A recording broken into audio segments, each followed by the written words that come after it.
Now, a lot of you know Augustine. He's been involved here for about the first year and a half, and some of you have wondered, where is Augustine anyway? And I just say, I don't want to get real involved in that, but we've communicated on a few occasions, and we're not in a place of agreement as to where the standard of God's end-time people should be.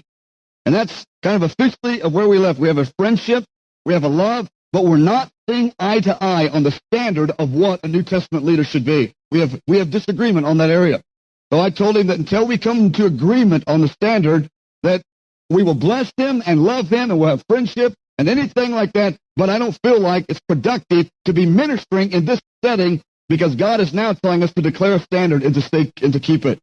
And so he understands that, and we have a friendship together, but until we come into agreement on that point, he won't be back here ministering. And that's not a threat to him. That's just a sort of thing to where I've shared it with him very clearly. He understands it. We love each other. We've corresponded once or twice since then. And he goes, okay, just when the Lord, shows me what he showed you, I'll believe it and I'll be there. Until then, and we'll just do it the way we're doing it. It's good.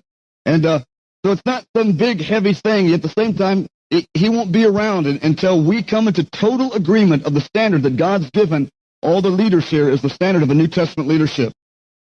I was sure one of the supposed prophets who was running the church was a homosexual. I hoped it wasn't true, but at least effeminate. And so I got on the phone, called St. Louis, called Phoenix, called some pastors I knew. They said, yeah, we all know the man's a queer. I said, what's your evidence? We don't have any. So it was just rumor, slander or gossip. So I ignored it. I just, nothing I could do until a personal friend of mine who is a pastor told how this prophet, when he was a new Christian, they were driving down the highway, reached over and started playing with his knees. He thought it was a little strange, and he pulled away.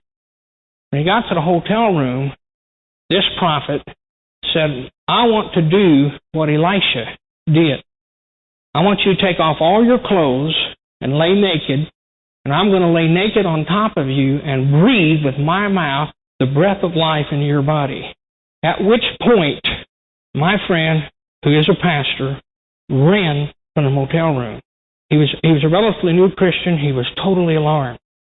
They've never repudiated that man's prophecies. He prophesied over pastors all over this city